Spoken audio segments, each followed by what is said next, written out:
सैकड़ा पंजाबी स्टूडेंट्स जो कि एक इमीग्रेशन कंसलटेंट ਦੀ ਧੋਖਾਧੜੀ ਦਾ ਸ਼ਿਕਾਰ ਹੋਏ ਨੇ। ਪਤਾ ਸੀ ਸਟੂਡੈਂਟਸ ਨਿਊ ਇਟ ਜਾਂ ਮੈਂ ਇਹਨਾਂ ਨੂੰ ਮਿਸਲੀਡ ਨਹੀਂ ਕੀਤਾ। ਉਸ ਸਥਿਤੀ ਦੇ ਵਿੱਚ ਕਿਹਨਾਂ ਕੇਸਾਂ ਤੇ ਫਰਕ ਪਏਗਾ ਇਹਨਾਂ ਦੇ ਮੈਰਿਟ ਦੇ ਉੱਤੇ ਉਹਦੀ ਆਪਣੀ ਗਵਾਹੀ ਕਿੰਨੀ ਮੈਟਰ ਕਰਦੀ ਹੈ ਗਿਵਨ ਦਾ ਫੈਕਟ ਕਿ ਉਹ ਇੱਕ ਫਰਾਡੂਲੈਂਟ ਤਰੀਕੇ ਦੇ ਨਾਲ ਆਪਰੇਟ ਕਰਨ ਵਾਲਾ ਅਨਸਕਰੂਪਲਸ ਐਲੀਮੈਂਟ ਹੈ। ਕੀ ਜਿਹੜਾ ਬਰਜੇਸ਼ ਮਿਸ਼ਰਾ ਪ੍ਰੈਜ਼ੈਂਟ ਹੋ ਰਿਹਾ ਐਜ਼ ਅ ਵਿਟਨੈਸ ਕੀ ਉਹਦੀ ਜਿਹੜੀ ਸਟੇਟਮੈਂਟ ਆ ਇਜ਼ ਇਟ ਕ੍ਰੈਡੀਬਲ? ਇਹਦੀ ਜਿਹੜੀ ਐਡਮਿਸ਼ਨ ਲੈਟਰ ਸੀ ਉਹਦੇ 'ਤੇ ਕੁਐਸਚਨ ਮਾਰਕ ਆ। ਸੈਕੰਡ ਇਹਦੀ ਜਿਹੜੀ ਰਿਸੀਟ ਆਫ ਪੇਮੈਂਟ ਸੀ ਟਿਊਸ਼ਨ ਫੀਸ ਦੀ ਉਹ ਵੀ ਫਰਾਡੂਲੈਂਟ ਸੀਗੀ, ਆਈਡੀ ਨੇ ਡਿਟਰਮਿਨ ਕੀਤਾ। ਕਹਿ ਰਹੇ ਸੀ ਕਿ there were red flags that were raised between that agent and the party the student, ਯਾਨੀ ਕਿ ਤੁਹਾਡੇ ਆਪਸ ਦੇ ਵਿੱਚ ਇਸ ਚੀਜ਼ ਨੂੰ ਲੈ ਕੇ ਤਲਖੀ ਹੋਈ ਜਾਂ ਕੋਈ ਪੁਆਇੰਟ ਰੇਜ਼ ਕੀਤਾ ਗਿਆ। ਡਿਸਪਾਈਟ ਦੈਟ ਫਿਰ ਤੁਸੀਂ ਯੂ ਵੈਂਟ ਅਹੈਡ ਤੇ ਤੁਸੀਂ ਕਿਸੇ ਹੋਰ ਕਾਲਜ ਐਡਮਿਸ਼ਨ ਲੈ ਲਈ। ਹਾਂਜੀ, ਵੈਸੇ ਸਟੂਡੈਂਟਸ ਜਿਹੜੇ ਹੈਗੇ ਆ ਜਿਹੜੇ ਇਸ ਸਿਚੁਏਸ਼ਨ ਦੇ ਵਿੱਚ ਜੈਨੂਅਨਲੀ ਪੜ੍ਹਨ ਲਈ ਆਏ ਸੀਗੇ, ਜਿਹੜੇ ਇੱਦਾਂ ਬਰਜੇਸ਼ ਮਿਸ਼ਰਾ ਵਰਗੇ ਕੰਸਲਟੈਂਟਾਂ ਦਾ ਸ਼ਿਕਾਰ ਨੇ, ਉਹ ਵਾਕਈ ਵਿਕਟਮ ਨੇ ਜੀ। ਉਹਨਾਂ ਨੇ ਪੜ੍ਹਾਈ ਵੀ ਕੀਤੀ ਆ, ਉੱਥੋਂ ਪੈਸਾ ਖਰਚ ਕੇ ਵੀ ਆਏ ਆ ਤੇ ਉਹਨਾਂ ਨੇ ਆਪਣਾ ਗੋਲਡਨ ਪੀਰੀਅਡ ਵੀ ਦਿੱਤਾ ਵਾ। ਸੋ ਉਹ ਟਾਈਮ ਤਾਂ ਉਹਨਾਂ ਨੂੰ ਬੈਕ ਨਹੀਂ ਹੋਣਾ। ਤੇ ਹੁਣ ਅਸੀਂ ਗੱਲ ਕਰਾਂਗੇ ਡਿਪੋਰਟੇਸ਼ਨ ਦਾ ਸਾਹਮਣਾ ਕਰ ਰਹੇ ਉਹਨਾਂ ਸੈਂਕੜਾ ਪੰਜਾਬੀ ਸਟੂਡੈਂਟਸ ਜੋ ਕਿ ਇੱਕ ਇਮੀਗ੍ਰੇਸ਼ਨ ਕੰਸਲਟੈਂਟ ਦੀ ਧੋਖਾਧੜੀ ਦਾ ਸ਼ਿਕਾਰ ਹੋਏ ਨੇ।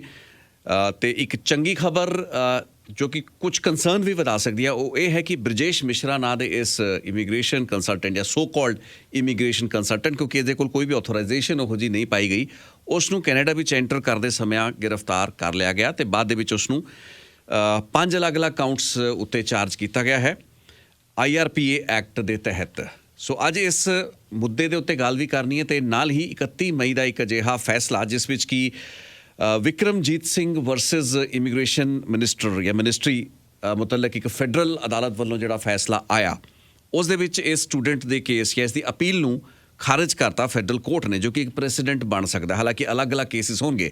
ਫੈਡਰਲ ਮਿਨਿਸਟਰੀ ਨੇ ਆਪਣੇ ਵੱਲੋਂ ਇਹਨਾਂ ਸਟੂਡੈਂਟਸ ਦੀ ਡਿਪੋਰਟੇਸ਼ਨ ਦੇ ਉੱਤੇ ਰੋਕ ਲਾ ਕੇ ਇੱਕ ਇੰਟਰਮ ਰਿਲੀਫ ਇਹਨਾਂ ਨੂੰ ਦਿੱਤੀ ਹੋਈ ਹੈ, ਲੇਕਿਨ ਕੇਸ ਟੂ ਕੇਸ ਬੇਸਿਸ ਉੱਤੇ ਹੁਣ ਇਹ ਫੈਸਲਾ ਹੋਣਾ ਹੈ। ਸੋ ਬਰਜੇਸ਼ ਮਿਸ਼ਰਾ ਦੀ ਗ੍ਰਿਫਤਾਰੀ ਪਲੱਸ ਇਹ ਜਿਹੜੇ ਅਦਾਲਤੀ ਫੈਸਲੇ ਫੈਡਰਲ ਕੋਰਟਸ ਦੇ ਆਏ ਨੇ ਇਹਨਾਂ ਦਾ ਕੀ ਅਸਰ ਪੈ ਸਕਦਾ ਇਹਨਾਂ ਬੱਚਿਆਂ ਦੇ ਕੇਸਾਂ ਦੇ ਉੱਤੇ ਜੋ ਕਿ ਡਿਪੋਰਟੇਸ਼ਨ ਦਾ ਸਾਹਮਣਾ ਕਰ ਰਹੇ ਨੇ। ਇਸ ਵਿਸ਼ੇ ਉੱਤੇ ਸਾਡੇ ਨਾਲ ਗੱਲਬਾਤ ਕਰਨ ਲਈ ਅੱਜ ਸਟੂਡੀਓ ਦੇ ਵਿੱਚ ਵਿਸ਼ੇਸ਼ ਤੌਰ ਤੇ ਆਏ ਨੇ ਸਰਦਾਰ ਰਾਜਵੀਰ ਸਿੰਘ ਢਿੱਲੋਂ ਸਾਹਿਬ ਜੋ ਕਿ ਖੁਦ ਇੱਕ ਇਮੀਗ੍ਰੇਸ਼ਨ ਲਾਇਰ ਨੇ। ਪਹਿਲਾਂ ਵੀ ਇਸ ਵਿਸ਼ੇ ਉੱਤੇ ਸਾਡੇ ਨਾਲ ਇਹ ਜੁੜੇ ਸਨ। ਬਹੁਤ ਬਹੁਤ ਸਵਾਗਤ ਹੈ ਢਿੱਲੋਂ ਸਾਹਿਬ ਸਾਡੇ ਨਾਲ। ਤੁਹਾਡੇ ਸੁਣਨ ਵਾਲਿਆਂ ਨੂੰ ਪਿਆਰ ਭਰੀ ਸਤਿ ਸ੍ਰੀ ਅਕਾਲ। ਰਾਜਵੀਰ ਜੀ, ਆਪਾਂ ਪਹਿਲਾਂ ਵੀ ਇਸ ਵਿਸ਼ੇ ਉੱਤੇ ਗੱਲ ਕੀਤੀ ਹੈ, ਲੇਕਿਨ ਮੈਂ ਦੋ ਖਾਸ ਨੁਕਤੇ ਹੈਗੇ ਨੇ। ਲੇਕਿਨ ਇਸ ਤੋਂ ਪਹਿਲਾਂ ਕਿ ਮੈਂ 31 ਮਈ ਦੀ ਉਸ ਫੈਡਰਲ ਅਦਾਲਤ ਦੀ ਜੱਜਮੈਂਟ ਤੇ ਆਵਾਂ, ਮੈਂ ਮੁੱਢਲੇ ਤੌਰ ਤੇ ਤੁਹਾਡੇ ਤੋਂ ਇਹ ਜ਼ਰੂਰ ਸਮਝਣਾ ਚਾਹਾਂਗਾ ਕਿਉਂਕਿ ਬਰਜੇਸ਼ ਮਿਸ਼ਰਾ ਇਹ ਉਹ ਪ੍ਰਾਈਜ਼ਡ ਕੈਚ ਹੈ ਜਿਸ ਨੂੰ ਲੈ ਕੇ ਭਾਰਤ ਦੇ ਵਿੱਚ ਪਾਲ ਚੱਲਦੀ ਸੀ। ਇਹਨੇ ਸੈਂਕੜਾ ਸਟੂਡੈਂਟਸ ਦਾ ਭਵਿੱਖ ਜਿਹੜਾ ਦਾਅ ਤੇ ਲਾਤਾ। ਹੁਣ ਇਹ ਗ੍ਰਿਫਤਾਰ ਕਰ ਲਿਆ ਗਿਆ ਤੇ ਹੁਣ ਇਸ ਨੂੰ ਚਾਰਜ ਕੀਤਾ ਗਿਆ ਹੈ। ਜਿਹੜੇ 5 ਅਲੱਗ-ਅਲੱਗ ਕਾਊਂਟਸ ਨੇ immigration and refugee protection act IRPA ਜਿਸ ਨੂੰ ਕਿਹਾ ਜਾਂਦਾ ਹੈ, unauthorised representation and advice for consideration ਇੱਕ ਉਸ ਕਾਊਂਟ ਲਈ ਇਸ ਨੂੰ ਚਾਰਜ ਕੀਤਾ ਗਿਆ ਹੈ। ਕਾਉਂਸਲਿੰਗ ਮਿਸ ਰਿਪਰੈਜ਼ੈਂਟੇਸ਼ਨ ਲਈ ਇਸ ਨੂੰ ਚਾਰਜ ਕੀਤਾ ਗਿਆ ਹੈ। ਮਿਸ ਰਿਪਰੈਜ਼ੈਂਟੇਸ਼ਨ ਡਾਇਰੈਕਟ ਔਰ ਇਨਡਾਇਰੈਕਟ ਇਸ ਲਈ ਇਸ ਨੂੰ ਕਾਊਂਟ ਕੀਤਾ ਗਿਆ ਹੈ। ਕਮਿਊਨੀਕੇਟਿੰਗ ਫਾਲਸ ਇਨਫੋਰਮੇਸ਼ਨ ਲਈ ਇਸ ਨੂੰ ਚਾਰਜ ਕੀਤਾ ਗਿਆ ਹੈ, ਇੱਕ ਕਾਊਂਟ ਉਹਦਾ ਹੈ। ਤੇ ਜਿਹੜਾ 5ਵਾਂ ਕਾਊਂਟ ਹੈ ਉਹ ਹੈ non compliance with the act. Brajesh Mishra ਦਾ ਹੱਥੇ ਚੜ੍ਹਨਾ CBSA ਦੇ ਉਸ ਨੂੰ ਚਾਰਜ ਕਰਨਾ ਇਸ ਕੇਸ ਲਈ ਚੰਗਾ ਹੈ ਮਾੜਾ ਹੈ? ਕੰਸਰਨ ਵਧਾਏਗਾ? ਸਟੂਡੈਂਟਸ ਜਿਹੜੇ ਕਿ ਆਪਣੇ ਕੇਸਾਂ ਨੂੰ ਪ੍ਰੂਵ ਕਰਨ ਦੀ ਜ਼ਿੰਮੇਵਾਰੀ ਉਹਨਾਂ ਦੇ ਉੱਤੇ ਹੈ, ਇਸ ਡਿਵੈਲਪਮੈਂਟ ਨਾਲ ਉਹਨਾਂ ਦੇ ਕੇਸਾਂ 'ਤੇ ਕੀ ਅਸਰ ਪੈਣ ਦੀ ਸੰਭਾਵਨਾ ਤੁਹਾਨੂੰ ਮੁੱਢਲੇ ਤੌਰ 'ਤੇ ਨਜ਼ਰ ਆ ਰਹੀ ਹੈ? ਰਿਤੇਸ਼ ਜੀ, ਇਸ ਤਰ੍ਹਾਂ ਮੈਨੂੰ ਜਿਹੜੀ ਗੱਲ ਲੱਗਦੀ ਹੈ ਰਾਈਟ ਨਾਓ, ਇਹ ਗੁੱਡ ਨਿਊਜ਼ ਆ। ਐਟ ਲੀਸਟ ਉਹ ਕੈਨੇਡੀਅਨ ਅਥੋਰਿਟੀਜ਼ ਦੇ ਕੋਲੇ ਆ। ਉਹਨੂੰ ਇੰਡੀਆ ਤੋਂ ਵਿਟਨੈਸ ਕਰਾਉਣ ਦੇ ਲਈ ਕਿਤੇ ਇੱਥੇ ਉਹਨੂੰ ਸੰਮਨ ਕਰਕੇ ਲਿਆਉਣਾ ਨਹੀਂ ਪੈ ਰਿਹਾ। ਹੀ ਇਜ਼ ਆਲਰੇਡੀ ਵਿਦ CBSA। ਸੋ ਜੇਕਰ ਕਿਸੇ ਸਟੂਡੈਂਟ ਨੇ ਉਹਨੂੰ ਸਮਨ ਕਰਨਾ ਹੋਵੇ, ਉਹਨੂੰ ਕਾਲ ਕਰਨਾ ਹੋਵੇ ਆਪਦੀ ID ਹੀਅਰਿੰਗ ਦੇ ਵਿੱਚ, he can do that. He can ask ID or CBSA can also ask him questions on particular student. So ਇਹ ਮੇਰਾ ਖਿਆਲ ਸਟੂਡੈਂਟਸ ਦੇ ਲਈ ਚੰਗੀ ਗੱਲ ਆ। ਪਰ ਸੈਕੰਡ ਜਿਹੜੀ ਗੱਲ ਦੇਖਣ ਵਾਲੀ ਆ, ਕੀ ਉਹ ਕੋਆਪਰੇਟ ਕਰੂਗਾ? ਕੁਐਸਚਨ ਇਹ ਆ, ਕਿਉਂਕਿ ਉਹਦੇ ਕੋਲ ਵੀ ਰਾਈਟ ਹੈਗਾ, ਰਾਈਟ ਟੂ ਸਾਇਲੈਂਸ। ਇੱਕ ਮੋਟੀ ਚੀਜ਼ ਜਿਹੜੀ ਸਮਝ ਵਿੱਚ ਆ ਗਈ ਕਿ ਇੱਕ ਉਹਦੇ ਕੋਲ ਕੋਈ ਲਾਇਸੈਂਸ ਵਗੈਰਾ ਨਹੀਂ ਸੀ ਇਸ ਚੀਜ਼ ਦਾ, ਬਿਲਕੁਲ ਜੀ। ਸਿਰਫ ਆਥੋਰਾਈਜ਼ਡ ਲਾਇਸੈਂਸ ਹੋਲਡਰ ਹੀ ਇਮੀਗ੍ਰੇਸ਼ਨ ਡਿਪਾਰਟਮੈਂਟ ਦੇ ਅੱਗੇ, ਡਿਵੀਜ਼ਨ ਦੇ ਅੱਗੇ ਕੇਸਿਸ ਨੂੰ ਲਿਜਾ ਸਕਦੇ ਸੀ, ਲੇਕਿਨ ਉਹਦੇ ਕੋਲ ਇਹੋ ਜਿਹਾ ਕੋਈ ਅਥਾਰਟੀ ਨਹੀਂ ਹੈ। ਲੇਕਿਨ ਇਹ ਬੜਾ ਇੱਕ ਇੰਪੋਰਟੈਂਟ ਫੈਕਟਰ ਹੈ ਨਾ ਕਿ ਉਹ ਪੋਜੀਸ਼ਨ ਕੀ ਲੈਂਦਾ ਹੈ, ਕਿਉਂਕਿ ਹੁਣ ਇੱਥੇ ਜਿਹੜਾ ਹੁਣ ਓਨਸ ਹੈ ਇਹ ਸਟੂਡੈਂਟਸ ਦੇ ਉੱਤੇ ਹੈ। ਇਹਨਾਂ ਨੇ ਪ੍ਰੂਵ ਕਰਨਾ ਹੈ ਬਿਯੋਂਡ ਰੀਜ਼ਨੇਬਲ ਡਾਊਟ ਕਿ ਉਹ ਠੱਗੀ ਠੋਰੀ ਦਾ ਜਾਂ ਇਸ ਧੋਖਾਧੜੀ ਦਾ ਹਿੱਸਾ ਨਹੀਂ ਸੀ, ਬਲਕਿ ਉਹਦੇ ਪੀੜਤ ਸਨ। ਨਹੀਂ, ਇੱਕ ਮੈਂ ਤੁਹਾਨੂੰ ਇੱਥੇ ਕਰੈਕਟ ਕਰਦਾ, ਸਟੂਡੈਂਟਸ ਨੇ ਇਹਨੂੰ ਬਿਯੋਂਡ ਰੀਜ਼ਨੇਬਲ ਡਾਊਟ ਨਹੀਂ ਪ੍ਰੂਵ ਕਰਨਾ, ਉਹਨਾਂ ਨੇ on the balance of probabilities prove ਕਰਨਾ। ਫਰਕ ਕੀ ਹੁੰਦਾ ਇਹਦੇ 'ਚ? ਇਹਦੇ 'ਚ ਜਦੋਂ ਵੀ ਕੋਈ ਬੰਦਾ ਕਿਸੇ ਕ੍ਰਾਈਮ ਦੇ ਲਈ ਆਪਣਾ ਚਾਰਜ ਹੁੰਦਾ ਵਾ, ਕ੍ਰਿਮੀਨਲ ਕੋਡ ਦੇ ਵਿੱਚ ਉਹਨੂੰ ਬਿਯੋਂਡ ਰੀਜ਼ਨੇਬਲ ਡਾਊਟ ਜਿਹੜੀ ਆਪਣੀ ਜਿਹੜੀ ਕਰਾਊਨ ਨੂੰ ਜਿਹੜੀ ਆਪਣੇ ਕਿਸੇ ਵੀ ਅਕਿਊਜ਼ਡ ਪਰਸਨ ਦੀ ਜਿਹੜੀ ਗਿਲਟ ਆ ਉਹ ਬਿਯੋਂਡ ਰੀਜ਼ਨੇਬਲ ਡਾਊਟ ਪ੍ਰੂਵ ਕਰਨੀ ਪੈਂਦੀ ਆ। ਪਰ ਰਾਈਟ ਨੋ ਜਿਹੜਾ ਇਹ ਸਟੈਂਡਰਡ ਆ ਇਹ on the balance of probabilities ਹੈ। So on the balance of probabilities ID ਕੋਲ ਇਹਨਾਂ ਸਟੂਡੈਂਟਸ ਨੇ ਇਹ ਪ੍ਰੂਵ ਕਰਨਾ ਕਿ they had a genuine admission letter, ਉਹ ਓਨੈਸਟਲੀ ਬਿਲੀਵ ਕਰਦੇ ਸੀ ਕਿ ਸਾਡੀ ਜਿਹੜੀ ਐਡਮਿਸ਼ਨ ਆ ਉਹ ਸਹੀ ਹੋਈ ਹੈ, ਸਾਡੀ ਐਡਮਿਸ਼ਨ ਗਲਤ ਨਹੀਂ ਗਈ। ਸੈਕੰਡ, ਉਹਨਾਂ ਨੇ ਇਹ ਪ੍ਰੂਵ ਕਰਨਾ ਕਿ ਉਹਨਾਂ ਦੀ ਸਿਚੁਏਸ਼ਨ ਦੇ ਵਿੱਚ ਜਿਹੜਾ ਕੋਈ ਰੀਜ਼ਨੇਬਲ ਪਰਸਨ ਆ, ਉਹਨਾਂ ਸਰਕਮਸਟੈਂਸਿਸ ਦੇ ਵਿੱਚ ਜਿਹੜੇ ਉਹਨਾਂ ਦੇ ਆਪਣੇ ਆ, ਉਹਦੇ ਵਿੱਚ ਉਹਨਾਂ ਨੇ ਕੀ ਸਟੈਪ ਲੈਣੇ ਸੀ ਇਹ ਇਨਸ਼ੋਰ ਕਰਨ ਦੇ ਲਈ ਜਿਹੜੀ ਉਹ ਐਡਮਿਸ਼ਨ ਲੈਟਰ ਆ ਉਹ ਪਰਫੈਕਟ ਆ, ਵੈਲਿਡ ਆ।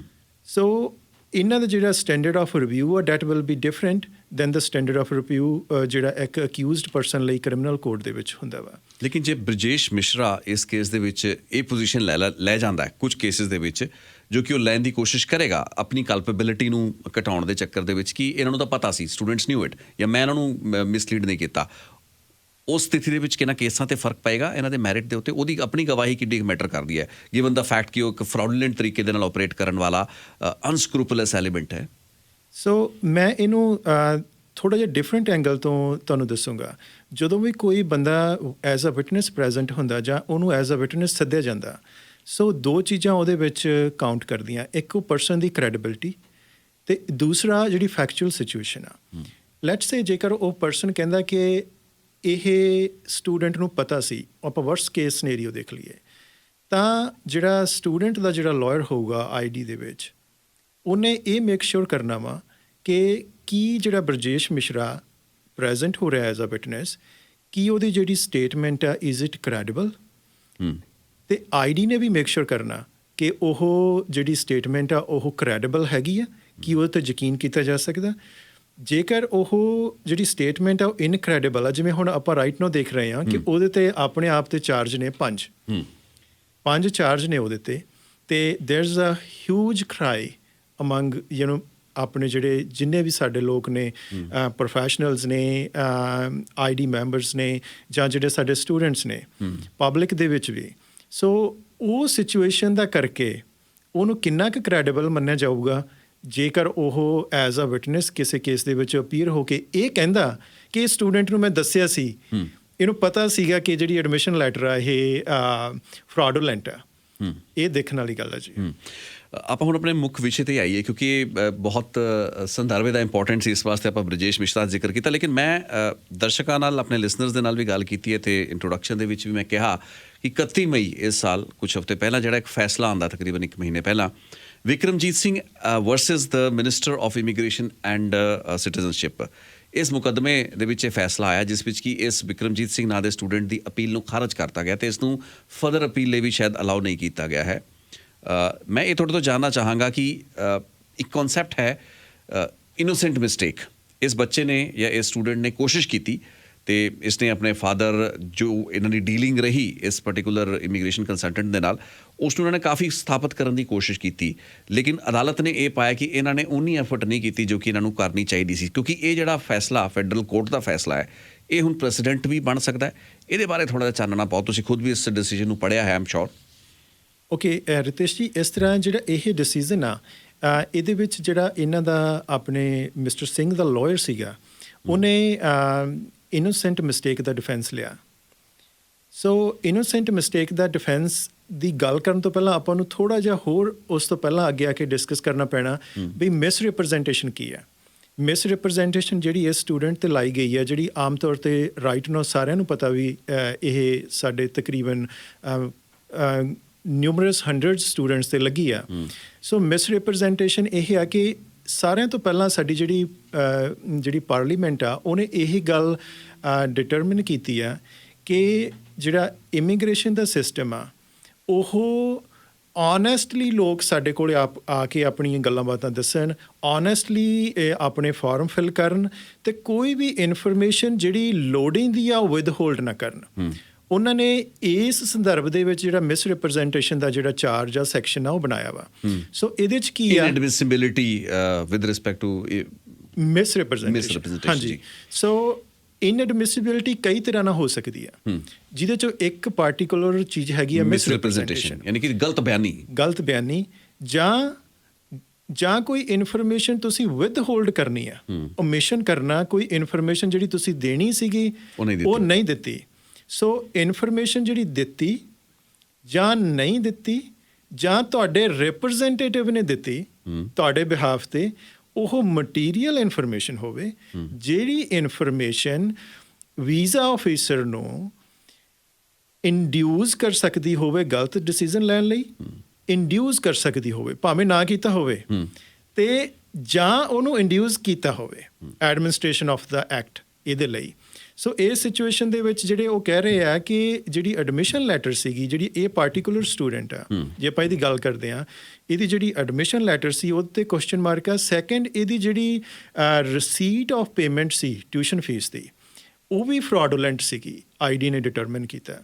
ਸੋ ਇਹਨੂੰ ਕਿਹਾ ਗਿਆ ਕਿ ਤੁਹਾਡੀ ਜਿਹੜੀ ਐਡਮਿਸ਼ਨ ਲੈਟਰ ਸੀ that was fraudulent, and second ਤੁਹਾਡੀ ਜਿਹੜੀ receipt of payment of tuition fee that was fraudulent. ਲੇਕਿਨ ਇਹਨਾਂ ਨੇ ਤਾਂ ਇਹ ਕਿਹਾ ਕਿ ਸਾਨੂੰ ਨਹੀਂ ਪਤਾ ਸੀ ਕਿ ਇਹ ਫਰਾਡੂਲੈਂਟ ਸੀ, ਕਿਉਂਕਿ ਇਹਨਾਂ ਦੀ ਨੌਲੇਜ ਨਾ ਹੋਣਾ ਕਿ ਉਹ ਫਰਾਡੂਲੈਂਟ ਸੀ, ਲੇਕਿਨ ਡਿਸਪਾਈਟ ਦੈਟ ਅਦਾਲਤ ਨੇ ਇਹਨਾਂ ਦਾ ਤਰਕ ਨਹੀਂ ਮੰਨਿਆ, ਇਹਨਾਂ ਦੀ ਦਲੀਲ ਨਹੀਂ ਮੰਨੀ। ਹਾਂਜੀ, ਸੋ ਜਿਹੜਾ ਡਿਫੈਂਸ ਲਿਆ ਜਾਂਦਾ ਇਨੋਸੈਂਟ ਮਿਸ ਰਿਪਰੈਜ਼ੈਂਟੇਸ਼ਨ ਦਾ, ਉਹਦੇ ਦੋ ਟੈਸਟ ਨੇ। ਓਕੇ, ਉੱਥੇ ਵੀ ਪਹੁੰਚਣ ਤੋਂ ਪਹਿਲਾਂ ਦੇਰ ਆਰ 2 ਲਾਈਨ ਆਫ ਕੇਸਿਸ। ਕਈਆਂ ਦੇ ਵਿੱਚ ਸਿਰਫ 2 ਜਿਹੜੇ ਟੈਸਟ ਆ ਉਹੀ ਲਾਏ ਗਏ ਆ, ਤੇ ਕਈਆਂ ਦੇ ਵਿੱਚ ਉਹਦੇ ਤੋਂ ਵੀ ਉਸ ਡਿਫੈਂਸ ਨੂੰ ਨੈਰੋ ਕੀਤਾ ਗਿਆ ਵਾ। ਸੋ ਪਹਿਲਾਂ ਜਿਹੜਾ ਨਾਰਮਲ ਟੈਸਟ ਆਪਾਂ ਉਹਦੀ ਗੱਲ ਕਰਦੇ ਹਾਂ, ਜਿਹੜਾ 1 ਲਾਈਨ ਆਫ ਕੇਸਿਸ ਆ, ਉਹਦੇ 'ਚ ਕੀ ਹੋਇਆ, ਉਹਦੇ 'ਚ ਜੱਜਸ ਨੇ 2 ਤਰ੍ਹਾਂ ਦੇ ਟੈਸਟ ਲਾਏ ਆ, ਇੱਕ subjective test, second objective test. Subjective test ਆ ਕਿ ਜਿਹੜਾ ਸਟੂਡੈਂਟ ਆ ਉਹ ਜੈਨੂਅਨਲੀ ਉਹ ਸੋਚਦਾ ਕਿ ਜਿਹੜੀ ਮੇਰੀ ਐਡਮਿਸ਼ਨ ਆ ਉਹ ਜੈਨੂਅਨ ਆ। ਸੋ ਉਹਦੇ ਫੈਕਟ ਤੋਂ ਪਤਾ ਲੱਗਦਾ ਉਹਦਾ ਸਬਜੈਕਟਿਵ, ਉਹਦੇ ਮਨ ਦੇ ਵਿੱਚ ਕੀ ਆ ਕਿ ਜਿਹੜੀ ਉਹਦੀ ਐਡਮਿਸ਼ਨ ਲੈਟਰ ਆ ਉਹ ਜੈਨੂਅਨ ਆ।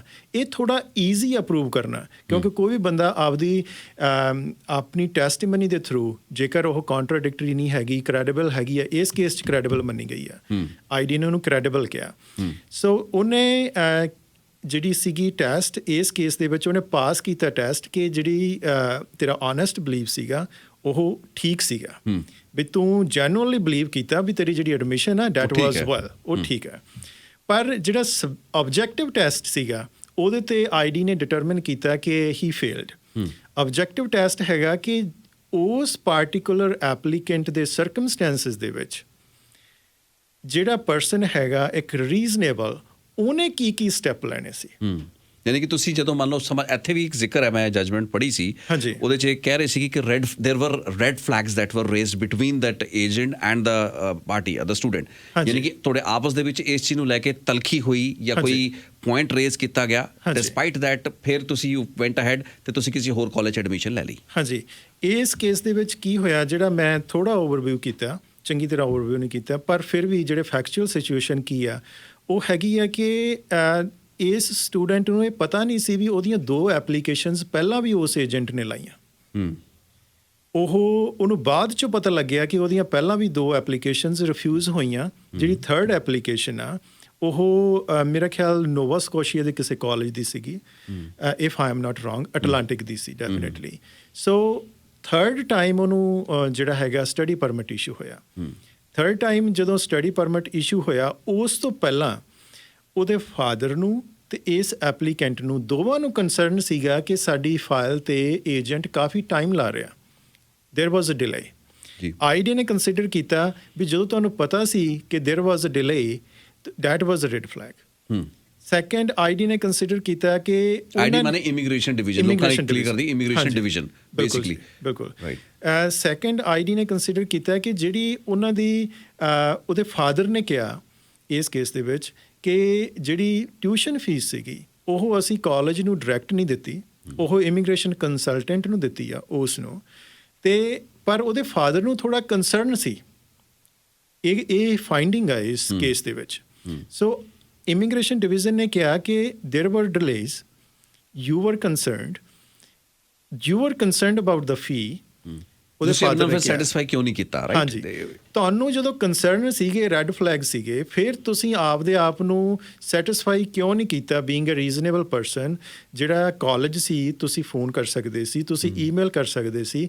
ਇਹਦੇ 'ਚ ਉਹਨਾਂ ਨੇ ਇੱਕ ਹੋਰ ਗੱਲ ਕਹੀ ਆ ਕਿ ਇੱਕ ਵਾਰ ਉਸ ਸਟੂਡੈਂਟ ਨੇ ਕਾਲ ਵੀ ਕੀਤੀ ਆ, ਸਟੂਡੈਂਟ ਦੀ ਟੈਸਟੀਮਨੀ ਹੋਣੀ ਆ ਕਿ ਉਹਨੇ ਕਾਲ ਕੀਤੀ ਆ ਕਾਲਜ ਨੂੰ ਤੇ ਕਾਲਜ ਨੇ ਕਾਲ ਚੱਕੀ ਨਹੀਂ। ਆਈਡੀ ਸੈਡ ਵੀ ਤੂੰ ਮਲਟੀਪਲ ਟਾਈਮ ਕਾਲ ਕਰਨੀ ਸੀ, ਤੂੰ ਮੇਕ ਸ਼ੋਰ ਕਰਨਾ ਸੀਗਾ ਕਿ ਤੇਰੀ ਜਿਹੜੀ ਐਡਮਿਸ਼ਨ ਲੈਟਰ ਆ ਦੈਟ ਵਾਜ਼ ਜੈਨੂਇਨ। ਸੋ ਇਸ ਪੁਆਇੰਟ ਤੇ ਉਹਨੇ ਇਹਨੂੰ ਫੇਲ ਕੀਤਾ। ਤੋ ਸਬਜੈਕਟਿਵ ਪੈਰਾਮੀਟਰ ਤੇ ਪਾਸ ਹੋ ਗਿਆ, ਲੇਕਿਨ ਆਬਜੈਕਟਿਵ ਪੈਰਾਮੀਟਰ ਤੇ ਇੱਥੇ ਬਿਲਕੁਲ ਆਬਜੈਕਟਿਵ ਪੈਰਾਮੀਟਰ ਤੇ ਉਹਨੂੰ ਫੇਲ ਕੀਤਾ। ਤੇ ਇੱਕ ਹੋਰ ਇਹਦੇ 'ਚ ਉਹਨੇ ਇੱਕ different line of cases choose ਕੀਤੀ ਆਈਡੀ ਨੇ।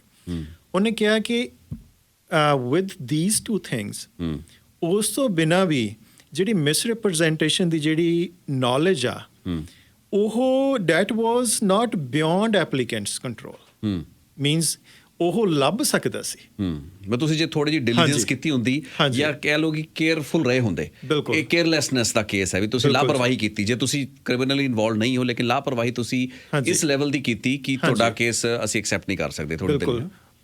ਆਈਡੀ ਨੇ ਕਿਹਾ ਕਿ ਕਿਉਂਕਿ ਇੱਥੇ ਰੈੱਡ ਫਲੈਗ ਸੀਗੇ, ਤੁਸੀਂ ਇਹਨੂੰ ਮੇਕ ਸ਼ੋਰ ਕਰ ਸਕਦੇ ਸੀਗੇ ਕਾਲਜ ਦੇ ਨਾਲ ਕਿ ਤੁਹਾਡੀ ਜਿਹੜੀ ਐਡਮਿਸ਼ਨ ਲੈਟਰ ਹੈ ਡੈਟ ਵਾਜ਼ ਜੈਨੂਇਨ। ਤੇ ਜਾਂ ਤੁਸੀਂ CBSE ਨੂੰ ਦੱਸ ਸਕਦੇ ਸੀਗੇ ਕਿ ਮੈਂ ਹੁਣ ਡਿਫਰੈਂਟ ਕਾਲਜ ਦੇ ਵਿੱਚ ਜਾ ਰਿਹਾ ਹਾਂ। ਹਾਂ, ਇਹ ਚੀਜ਼ ਇੱਕ ਆਫਟਰਮੈਥ ਹੋ ਸਕਦਾ ਸੀ। ਤੁਸੀਂ ਇੱਥੇ ਆ ਗਏ ਹੋ, ਤੁਹਾਨੂੰ ਇੱਥੇ ਆ ਕੇ ਪਤਾ ਲੱਗਿਆ ਹੈ ਜਿਵੇਂ ਬੜਾ ਤੁਸੀਂ ਜੇ ਬਾਅਦ ਦੇ ਵਿੱਚ ਵੀ CBSE ਨੂੰ ਦੱਸਦੇ, ਕਿਉਂਕਿ ਬੜਾ ਔਖਾ ਹੋਣਾ ਸੀ। ਵੈਸੇ ਇੱਥੇ ਪਹੁੰਚ ਕੇ ਸਟੂਡੈਂਟਸ ਉਹ ਕਹਿੰਦੇ ਆ ਬੈਲ ਮੁਝੇ ਮਾਰ, ਉਹ 5 ਸਾਲ ਤਾਂ ਲੰਘ ਹੀ ਗਏ ਨਾ ਬੱਚਿਆਂ ਦੇ। ਇਹ ਚੀਜ਼ ਔਖੀ ਸੀ। ਵੈਸੇ ਸਟੂਡੈਂਟਸ ਜਿਹੜੇ ਹੈਗੇ ਆ ਜਿਹੜੇ ਇਸ ਸਿਚੁਏਸ਼ਨ ਦੇ ਵਿੱਚ ਜੈਨੂਅਨਲੀ ਪੜ੍ਹਨ ਲਈ ਆਏ ਸੀਗੇ, ਜਿਹੜੇ ਇੱਦਾਂ ਬਰਜੇਸ਼ ਮਿਸ਼ਰਾ ਵਰਗੇ ਕੰਸਲਟੈਂਟਾਂ ਦਾ ਸ਼ਿਕਾਰ ਨੇ, ਉਹ ਵਾਕਈ ਵਿਕਟਮ ਨੇ ਜੀ। ਉਹਨਾਂ ਨੇ ਪੜ੍ਹਾਈ ਵੀ ਕੀਤੀ ਆ, ਉੱਥੋਂ ਪੈਸਾ ਖਰਚ ਕੇ ਵੀ ਆਏ ਆ, ਤੇ ਉਹਨਾਂ ਨੇ ਆਪਣਾ ਗੋਲਡਨ ਪੀਰੀਅਡ ਵੀ ਦਿੱਤਾ ਵਾ। ਸੋ ਉਹ ਟਾਈਮ ਤਾਂ ਉਹਨਾਂ ਨੂੰ ਬੈਕ ਨਹੀਂ ਹੋਣਾ।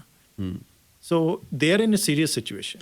ਇੱਥੇ ਢਿੱਲੋਂ ਸਾਹਿਬ, ਕਿਉਂਕਿ ਆਪਣੇ ਕੋਲ ਸਮਾਂ ਵੀ ਹੁਣ ਥੋੜ੍ਹਾ ਜਿਹਾ ਲਿਮਿਟਿਡ ਹੀ ਹੈ, ਲੇਕਿਨ ਮੈਂ ਤੁਹਾਡੇ ਤੋਂ ਇਹ ਜ਼ਰੂਰ ਜਾਣਨਾ ਚਾਹਾਂਗਾ ਵੀ ਇਹ ਜਿਹੜਾ ਹੁਣ ਆਪਾਂ ਫੈਡਰਲ ਕੋਰਟ ਦਾ ਆਰਡਰ ਆਪਾਂ ਡਿਸਕਸ ਕੀਤਾ, ਜਿਸ ਵਿੱਚ ਕਿ ਸਟੂਡੈਂਟ ਨੇ ਆਪਣਾ ਗਰਾਊਂਡ ਐਸਟੈਬਲਿਸ਼ ਕਰਨ ਦੀ ਕੋਸ਼ਿਸ਼ ਕੀਤੀ, ਅਦਾਲਤ ਨੇ ਇਮੀਗ੍ਰੇਸ਼ਨ ਡਿਵੀਜ਼ਨ ਨੇ ਪਹਿਲਾਂ ਪਿਛਲੇ ਸਾਲ ਅਪ੍ਰੈਲ 2022 ਦੇ ਵਿੱਚ ਇਹਨੂੰ ਰਿਜੈਕਟ ਕਰਤਾ ਸੀ, ਤੇ ਹੁਣ ਫੈਡਰਲ ਕੋਰਟ ਨੇ ਵੀ ਇਸ ਦੀ ਅਪੀਲ ਨੂੰ ਖਾਰਜ ਕਰਤਾ। ਇਹ ਇੱਕ ਸੀਰੀਅਸ ਰੈਪਰਕਸ਼ਨ ਹੈ।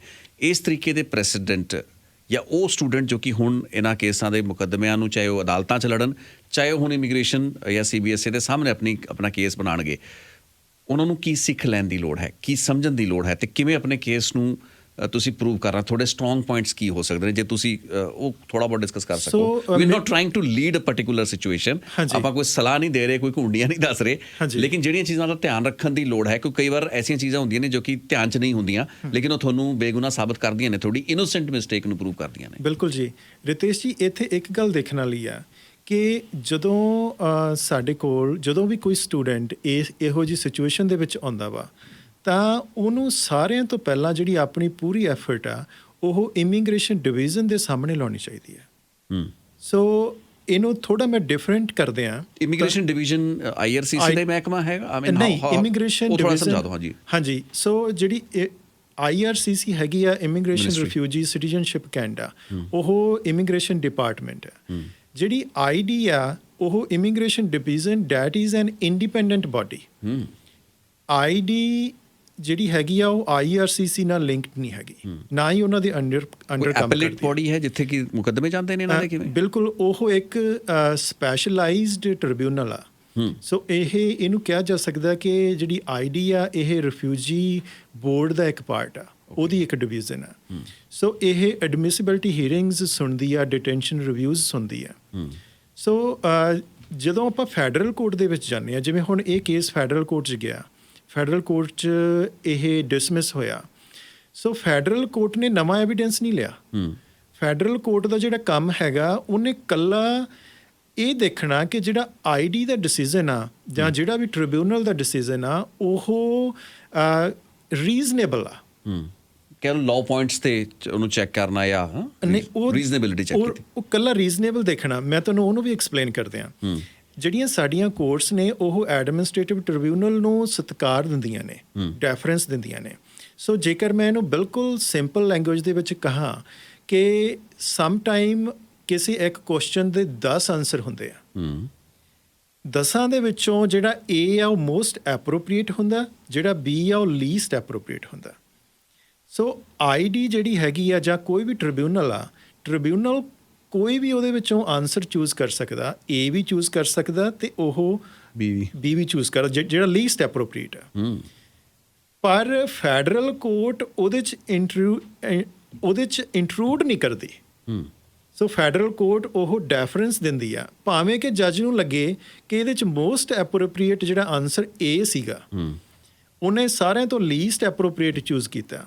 ਪਰ ਉਹ ਜਿਹੜਾ ਐਡਮਿਨਿਸਟ੍ਰੇਟਿਵ ਟ੍ਰਿਬਿਊਨਲ ਨੂੰ ਸਤਿਕਾਰ ਦਿੰਦੀ ਆ ਕੋਰਟ, ਇਹ ਦਿਸ ਇਜ਼ ਅ ਜੂਰਿਸਪ੍ਰੂਡੈਂਸ ਕਿ ਉਹਨਾਂ ਨੇ ਐਡਮਿਨਿਸਟ੍ਰੇਟਿਵ ਟ੍ਰਿਬਿਊਨਲ ਦੇ ਜਿਹੜੇ ਰੀਜ਼ਨੇਬਲ ਡਿਸੀਜ਼ਨਸ ਨੇ ਉਹਨਾਂ 'ਚ ਇੰਟਰੂਡ ਨਹੀਂ ਕਰਨਾ। ਓਕੇ, ਹਾਂਜੀ, ਉਹ ਜਿਹੜਾ ਡਿਸੀਜ਼ਨ ਆ ਉਹ ਜੇਕਰ ਕੋਹਰੈਂਟ ਆ, ਜਸਟੀਫਾਈਬਲ ਆ, ਇੰਟੈਲੀਜੈਂਟ ਆ with respect to the facts on record, ਤਾਂ ਜਿਹੜੀ ਕੋਰਟ ਆ ਉਹਨੇ ਇੰਟਰੂਡ ਨਹੀਂ ਕਰਨਾ। ਇਸੇ ਤਰ੍ਹਾਂ ਇਸ ਕੇਸ ਦੇ ਵਿੱਚ ਜਿਹੜੀ ਕੋਰਟ ਆ ਉਹਨੇ ਇੰਟਰੂਡ ਨਹੀਂ ਕੀਤਾ। ਕੋਰਟ ਨੇ ਡਿਕਲੇਅਰ ਕੀਤਾ ਜਿਹੜਾ ਆਈਡੀ ਦਾ ਡਿਸੀਜ਼ਨ ਆ ਡੈਟ ਇਜ਼ ਰੀਜ਼ਨੇਬਲ।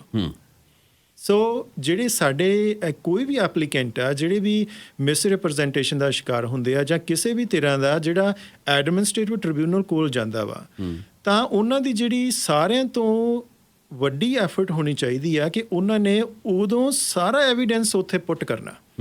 ਜੇ ਉਹ ਕੋਈ ਐਵੀਡੈਂਸ ਆਈਡੀ ਦੇ ਮੂਹਰੇ ਪੁੱਟ ਕਰਨੋਂ ਰਹਿ ਗਏ, ਮੋਰ ਓਵਰ ਜੇ ਸਬਮਿਸ਼ਨ ਆਰਗੂਮੈਂਟ ਪੁੱਟ ਕਰਨੋਂ ਰਹਿ ਗਏ, ਫਿਰ ਉਹ ਆਰਗੂਮੈਂਟ, ਨਵਾਂ ਐਵੀਡੈਂਸ ਉਹ ਫੈਡਰਲ ਕੋਰਟ 'ਚ ਨਹੀਂ ਪੁੱਟ ਕਰ ਸਕਦੇ। ਅੱਛਾ, ਮਤਲਬ ਤੁਹਾਡੇ ਕੋਲ ਇੱਕ ਹੀ ਆਪਣਾ ਜਿਹਨੂੰ ਕਹਿੰਦੇ ਚੀਜ਼ਾਂ ਨੂੰ ਰਿਕਾਰਡ ਤੇ ਲਿਆਉਣ ਦਾ ਇੱਕ ਹੀ ਪਲੇਟਫਾਰਮ ਹੈ। ਜੇ ਉੱਥੇ ਤੁਸੀਂ ਮਿਸ ਕਰ ਗਏ ਤਾਂ ਅੱਗੇ ਨਹੀਂ ਤੁਸੀਂ ਉਹ ਚੀਜ਼ਾਂ ਨੂੰ ਜਿਹਨੂੰ ਕਹਿੰਦਾ ਨਵਾਂ ਫਰੈਸ਼ ਐਵੀਡੈਂਸ ਨਹੀਂ ਲੀਡ ਕਰ ਸਕਦੇ। ਫਰੈਸ਼ ਐਵੀਡੈਂਸ ਵੀ ਨਹੀਂ ਲੈ ਕੇ ਆ ਸਕਦੇ ਤੇ ਨਵਾਂ ਤੁਸੀਂ ਆਰਗੂਮੈਂਟ ਵੀ ਨਹੀਂ ਪੇਸ਼ ਕਰ ਸਕਦੇ ਕਿ ਜਿਹੜੀ ਪਿੱਛੇ ਆਈਡੀ ਸੀ ਜਾਂ ਐਡਮਿਨਿਸਟ੍ਰੇਟਿਵ ਟ੍ਰਿਬਿਊਨਲ ਸੀ ਉਹਨੂੰ ਇਹ ਚੀਜ਼ ਕੰਸੀਡਰ ਕਰਨੀ ਚਾਹੀਦੀ ਸੀ ਆਪਦੇ ਆਪ।